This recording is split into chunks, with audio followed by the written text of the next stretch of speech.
सबसे पहले आप लोगों का शुक्रिया कि आपको मेरे हिंदी उर्दू के वीडियो पसंद आते हैं। देखिए, आज एक बात करने वाला हूं जो बहुत अहम है, अजीबोगरीब है, कुछ घंटे पहले हुई है, जिसका जिक्र बहुत ज़रूरी है। एक रैली एड्रेस कर रहे थे न्यूयॉर्क में प्रेसिडेंट ट्रंप। उस रैली में उन्होंने ये ऐलान कर दिया कि हरमुज़ हम जानते हैं कि ईरान के कब्ज़े में है, कि वहाँ पर हमने शिकस्त दे दी है ईरान को। तो ये तो वो पहले भी बोलते रहते हैं। नई बात ये बोल दी कि बहुत जल्दी मैं ऐलान करने वाला हूं कि जो स्ट्रेट ऑफ हरमुज़ है वो अमेरिकन टेरिटरी है, कि वो अमेरिका का है। बहुत बड़ी बात है ये, क्योंकि अगर अमेरिकन प्रेसिडेंट ये बोलता है कि स्ट्रेट ऑफ हरमुज़ अमेरिका की टेरिटरी है, इसका मतलब अमेरिका को उसको डिफेंड करना है। हरमुज़ हम जानते हैं कोई आम ताम जगह नहीं है। वहाँ से गल्फ का 20% ऑयल और गैस दुनिया को जाता है। गल्फ जो हरमुज़ है वो ईरान की टेरिटरी है, और दो बड़ी ताकतें आज दुनिया में, चाइना और रशिया, उसको सपोर्ट करती हैं। इस बात को हम ये भी जानते हैं कि जो हरमुज़ है वो ईरानियन मिलिट्री के कब्ज़े में है और रहेगी। कोई तरीका नहीं है कि अमेरिका जो है, अमेरिका की फ़ौज उसको वहाँ से हटा सके। तो सवाल ये है, फिर प्रेसिडेंट ट्रंप ने ये बात ऐलान क्यों की है? एक बात तो तय है कि प्रेसिडेंट ट्रंप बहुत बौखलाए हुए हैं, और वो लाजमी भी है। 10 कारण दूंगा कि क्यों बौखलाए हुए हैं। पर दूसरी बात यह है, फिर भी ऐसा बोलना ये बात को संकेत करता है कि क्या कुछ बातचीत चल रही है अमेरिका के अंदर। क्या प्रेसिडेंट ट्रंप अपने सीनियर मिलिट्री कमांडर्स के साथ कोई रास्ता ढूंढ रहे हैं, किस तरीके से हरमुज़ को खोला जाए या ईरानियंस को वहाँ शिकस्त दी जाए। अब मिलिट्री ताकत से तो हो नहीं सकता, तो क्या अमेरिका टैक्टिकल न्यूक्लियर वेपन इस्तेमाल करने की बात कर रहा है वहाँ? मैं जानता हूँ ये लोगों को हंसी आएगी इस बात पे, पर हमें इस बात को थोड़ा संजीदगी से सोचना चाहिए। कारण उसका ये है कि देखिए, अमेरिका इकलौता मुल्क है दुनिया में जिसने न्यूक्लियर वेपन इस्तेमाल करे हैं, किसी और मुल्क ने नहीं करे। और दूसरा कारण ये है कि अमेरिका वो मुल्क है जो वर्ल्ड वॉर 2 जीता, कोल्ड वॉर जीता, पूरी दुनिया में यूनिपोलर में इकलौती सुपर पावर था। अब उसकी शिकस्त हो जाना और इतने कम वक्त में, ये वो चीज़ है जो अमेरिकी जो एस्टैब्लिशमेंट है उसको ये कबूल नहीं हो रही है। तो क्या वो कुछ हरकत करने वाले हैं जिससे कि दुनिया में एक नई चीज़ होने वाली है? तो ये बातों को सोचना ज़रूरी है अभी से। अब मैं बताना चाहूँगा कि ऐसी 10 बातें क्या हैं जिसके कारण बौखलाए हुए हैं प्रेसिडेंट ट्रंप। देखिए, पहली बात तो ये है कि जो उनके सपोर्टर्स हैं, जिसको हम बोलते हैं मागा बेस, उनकी जो पॉपुलैरिटी है उसमें गिरती जा रही है बहुत तेज़ी से, क्योंकि उनके फॉलोअर्स का ये कहना है कि हमारी लड़ाई है ही नहीं वेस्ट एशिया में, हम वहाँ क्यों बैठे हैं। और प्रेसिडेंट ट्रंप में इस रैली में उन्होंने खुद कहा है कि देखिए, मैं जानता हूँ इस लड़ाई के कारण, जो लड़ाई चल रही है वेस्ट एशिया में, दाम बढ़ रहे हैं चीज़ों के, अमेरिका के अंदर ऑयल के दाम बढ़ रहे हैं, तो उन्होंने ये कबूला है इसके अंदर। पर वो ऑब्वियसली सोच रहे हैं कि मुझे इसको, लड़ाई को ख़त्म करना है जल्दी। दूसरी बात यह है कि देखिए, 3 नवंबर को अमेरिका में बहुत ही अहम मिड टर्म इलेक्शंस हो रहे हैं, जहां नई यूएस कांग्रेस तय होगी। अब अगर वो जो यूएस कांग्रेस में आते हैं मेजॉरिटी, वो डेमोक्रेट्स हुए, इनकी पार्टी के नहीं हुए, तो प्रेसिडेंट ट्रंप के लिए बहुत सारी मुश्किलें खड़ी हो जा सकती हैं। ये भी उनके दिमाग में चल रहा होगा। तीसरी बात यह है कि प्रेसिडेंट ट्रंप ने खुद साइन किया है 17 जून को एमओयू ईरान के साथ। अब प्रॉब्लम क्या है कि उस एमओयू में, जिसमें 14 पॉइंट्स हैं, सारे पॉइंट्स वो हैं जो ईरान चाहता था, क्योंकि अमेरिका लड़ाई हारा है। पर दिक्कत ये है कि अमेरिका के अंदर जो लोग हैं वो इसको कबूल नहीं रहे हैं। वो ये कह रहे हैं कि प्रेसिडेंट ट्रंप ने क्यों साइन किया उसके ऊपर, अमेरिका जो है इस तरीके से शिकस्त नहीं मानेगा। और प्रेसिडेंट ट्रंप को खुद लग रहा है, क्योंकि बहुत ज़्यादा ईगो है, कि मैं लूज़र कैसे दिख सकता हूँ कि मैं हार गया। इसीलिए उन्होंने साइन करने के बाद फिर से लड़ाई शुरू कर दी। चौथा कारण है कि इजराइल के लीडर्स और प्रधानमंत्री नेतन्याहू खुलेआम आज कह रहे हैं कि प्रेसिडेंट ट्रंप लड़ाई बंद कर दें, इजराइल लड़ाई बंद नहीं करेगा, वो तैयार ही नहीं है उसके लिए। पांचवा कारण क्या है कि जब ये लड़ाई शुरू करी थी अमेरिका ने, जिसको कि बरगलाया गया, ये इजराइल नेतन्याहू ट्रंप को इस लड़ाई में ले आए, अब वो तो साफ क्लियर हो रखा है कि लड़ाई की कोई तैयारी थी ही नहीं, कोई प्लान ही नहीं था, सोचा ही नहीं था कि क्या ऑब्जेक्टिव होगा, किसके खिलाफ लड़ाई हो रही है, कितनी ताकत है उसके पास। अगर ये सब किया होता, जिसे हम बोलते हैं वॉर इन्वेंटरी, कि हमारे पास लड़ाई लड़ने का असला क्या है, क्या हमारे पास मिसाइल्स हैं, क्या हमारे पास मिसाइल रोकने की मिसाइल, जिसे इंटरसेप्टर मिसाइल्स बोलते हैं, वो है, वो कुछ भी नहीं सोचा गया। और अब तो रिपोर्ट्स आ रही हैं कि जो 39 डेज़ की एयर वॉर हुई थी शुरू में, उसके बाद जो सारा उनके स्टॉक्स हैं मिसाइल के, इंटरसेप्टर मिसाइल्स के, बहुत ज़्यादा कम है, तो लड़ाई कैसे लड़ी जाएगी। अगला कारण क्या है? छठा कारण बहुत ही इम्पोर्टेंट कारण है। जो सेंट्रल कमांड है अमेरिका की, जो यहाँ लड़ाई लड़ रही है वेस्ट एशिया में, जो उसके कमांडर हैं एडमिरल ब्रैड कूपर, वो खुद भी बयान दे रहे हैं और उनके दफ्तर से बयान जो है सोशल मीडिया पे आ रहे हैं, और बयान ये है कि हमको ये लड़ाई जारी रखनी चाहिए। ये पोजीशन जो है वो इजरायली फ़ौज की है, ये पोजीशन जो है वो इजरायली मिनिस्टर्स और नेतन्याहू की है। ब्रैड कूपर जो कि यूएस मिलिट्री के हैं, अगर उनकी ये असेसमेंट है, ये सोच है, तो उनको ये पब्लिक नहीं करनी चाहिए, सोशल मीडिया पे नहीं देनी चाहिए। उनको ये बतानी चाहिए अपने सीनियर कमांडर को, जो कि जनरल केन है, chairman joint chiefs of staff. वो नहीं कर रहे हैं ये। इसको हम मिलिट्री लैंग्वेज में बोलते हैं कमांड ब्रेकडाउन। बहुत ही सीरियस बात है। यूएस मिलिट्री का टॉप कमांडर पब्लिकली वो कह रहा है जो ट्रंप नहीं चाहता। ट्रंप वो लड़ाई बंद करके बाहर जाना चाहते हैं, सीरियस मामला है। सातवां कारण देखिए, किसी भी मुल्क के पास जो एयरक्राफ्ट कैरियर होते हैं, और ख़ासकर जो अमेरिका के एयरक्राफ्ट कैरियर हैं, वो अमेरिका की शान है। अब ये रिपोर्ट्स हैं कि जो अब्राहम लिंकन एयरक्राफ्ट कैरियर है, जो कि पिछले 250 दिन से समुंदर में है, सिर्फ एक बार पोर्ट कॉल करा है, जिसके ऊपर 5000 जो है वो फौजें हैं अमेरिका की। वहाँ पर मोराल लो है, खाना नहीं मिल पा रहा है। 8 क्रू मेंबर्स ने, रिपोर्ट आ रही है, सुसाइड कमिट कर ली है। क्रू मेंबर्स की जो फैमिली है वो बात कर रही हैं सोशल मीडिया पे कि जो है वहाँ बहुत दिक्कत हो रही है हमारे वहाँ पे जितने भी लोग हैं उनको। तो जो सेक्रेटरी ऑफ वॉर हैं अमेरिका के, पीट हेग्सेथ, उनका काम है इसकी डिटेल में जाना, पता करना क्या हो रहा है और उसको ख़त्म करना, उस दिक्कत को। वो पब्लिकली कह रहे हैं कि कुछ भी नहीं है ऐसा, मोराल भी जो है वो कम नहीं हुआ और सब कुछ ठीक ठाक है। तो ये यूएस मिलिट्री में एक तरीके से, क्या इसको बगावती बोलते हैं और क्या बोलते हैं, हर आदमी अपना काम करने में लगा हुआ है, कमांड ब्रेकडाउन है। अगला कारण सुनिए, 8वां कारण, ये जो 8 अगस्त को जो हुआ है मक्का जॉइंट डिफेंस एग्रीमेंट, जिसमें हम जानते हैं 3 मुल्क हैं, पाकिस्तान है, टर्की है, सऊदी अरेबिया है। इसको बिल्कुल कोशिश नहीं करी गई है अमेरिका में समझने की।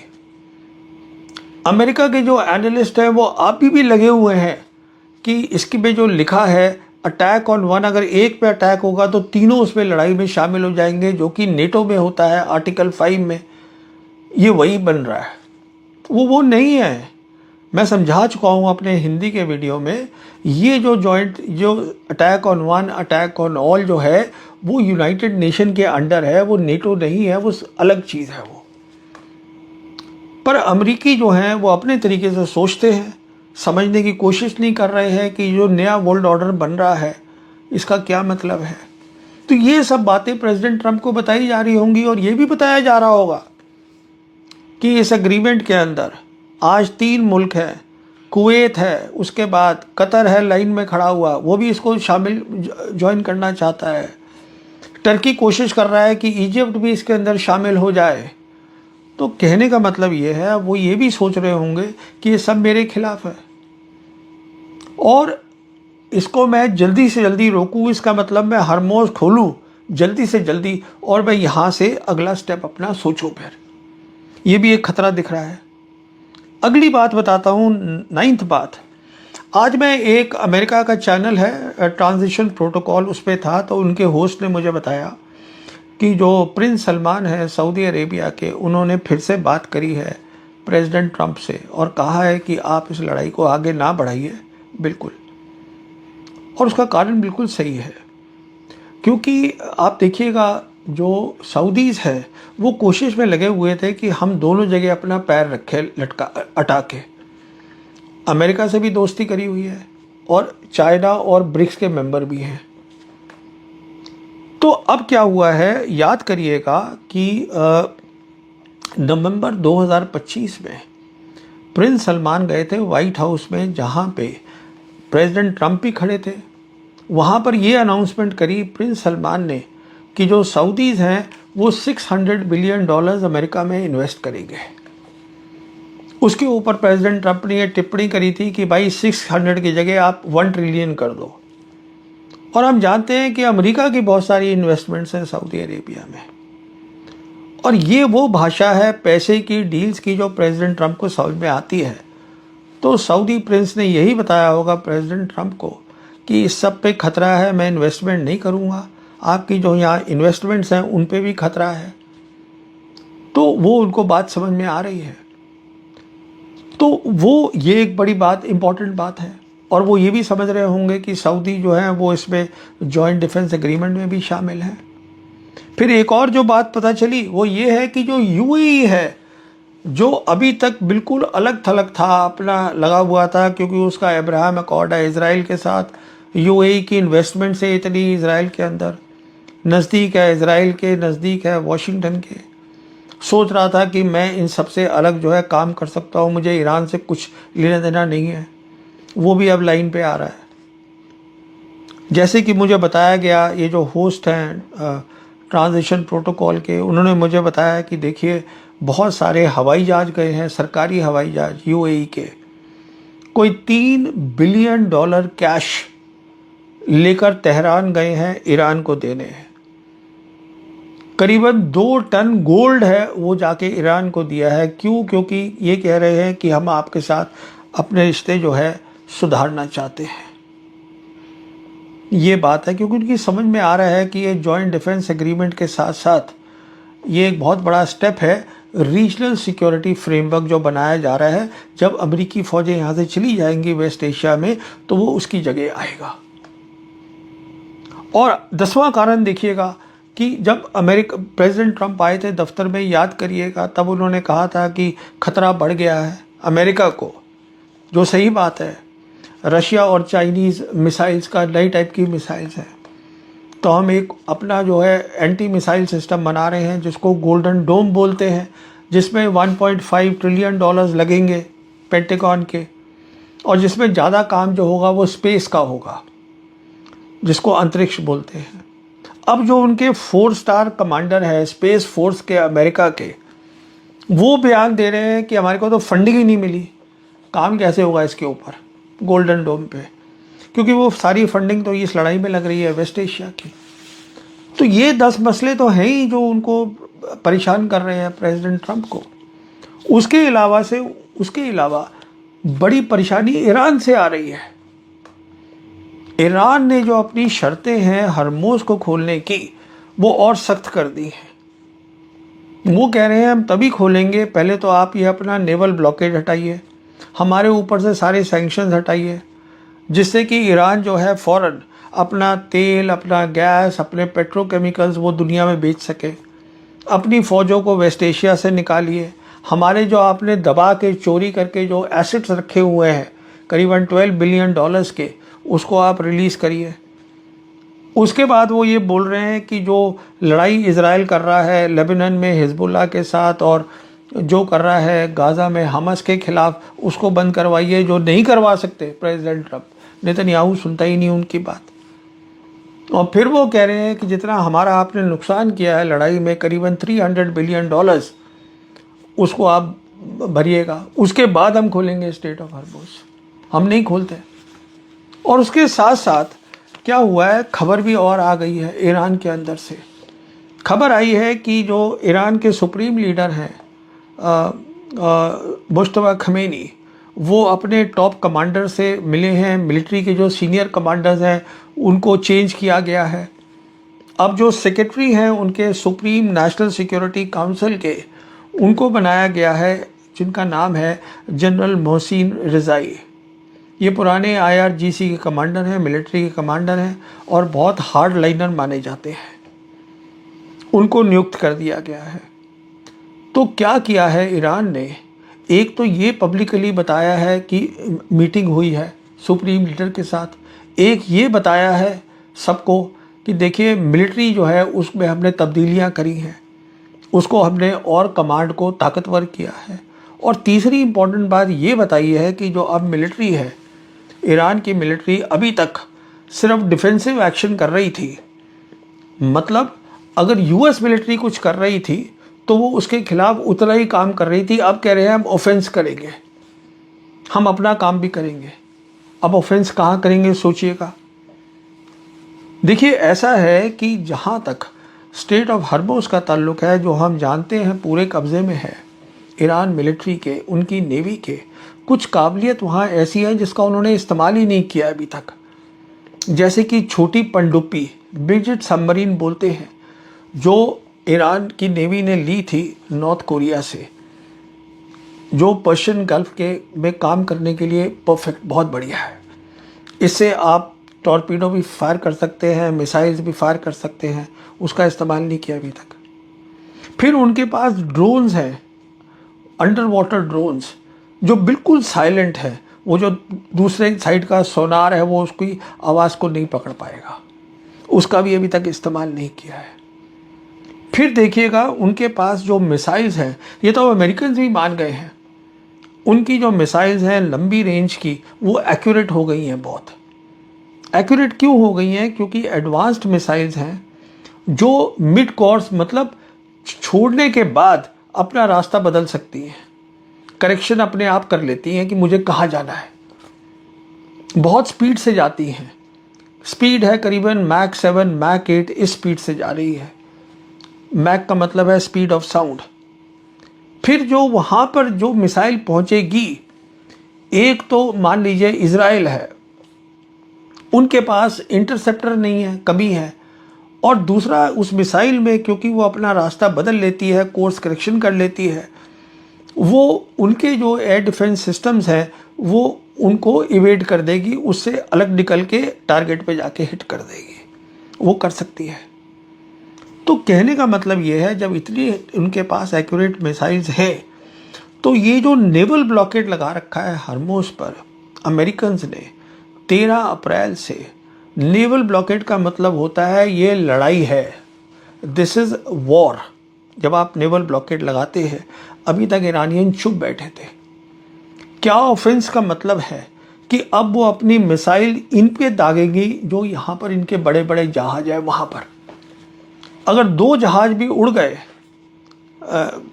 डिस्ट्रॉयर्स उड़ गए US नेवी के, तो आप सोच लीजिए कि क्या इज्जत रहेगी अमेरिकन नेवी की, जो इतनी बड़ी नेवी, ताकतवर नेवी मानी जाती है। फिर ईरानियन ने ये भी कह दिया है कि हम स्ट्रेट ऑफ हॉर्मुज़ में जो अंडर सी केबल्स, इंटरनेट जा रहा है, अब उसको काट सकते हैं। इंटरनेट कट गया तो जो इंटरनेट जा रहा है गल्फ़ कंट्रीज़ में, वेस्ट एशिया में, इवन इंडिया में, करीबन 7 केबल्स हैं जो मुंबई जा रही हैं, उस पर आप समझ लीजिए कितना नुकसान हो जाएगा। इंटरनेट ही अवेलेबल नहीं है, आप क्या करिएगा। फिर उसके बाद जो है, आज उनके पास ताकत है कि वो जो है वो डिगो गार्शिया तक हिट कर सकते हैं, क्योंकि इतनी एक्यूरेट मिसाइल है। डिगो गार्शिया 4000 किलोमीटर है ईरान से लेकर इंडियन ओशन रीजन में। और ये सब इसलिए हो पा रहा है क्योंकि चाइनीज़ ने उनको स्पेस की कैपेबिलिटी बेदू दे रखी है। और बेदू की एक खास बात क्या है, बहुत ही एडवांस्ड है, जीपीएस से जो अमेरिका की है उससे बेहतर है। इसमें होता है जिसको बोलते हैं हम यागोन ऑगमेंटेशन सैटेलाइट्स, जो कि 900 किलोमीटर और 1200 किलोमीटर एल्टीट्यूड पे काम करता है ज़मीन के ऊपर, जिसको हम लो अर्थ ऑर्बिट बोलते हैं। इसका सिग्नल बहुत स्ट्रांग होता है, इतना स्ट्रांग सिग्नल है कि जो अमेरिकी इलेक्ट्रॉनिक वॉरफेयर है या साइबर है, इसमें इस्तेमाल नहीं हो पाएगी, नुकसान नहीं कर पाएगी।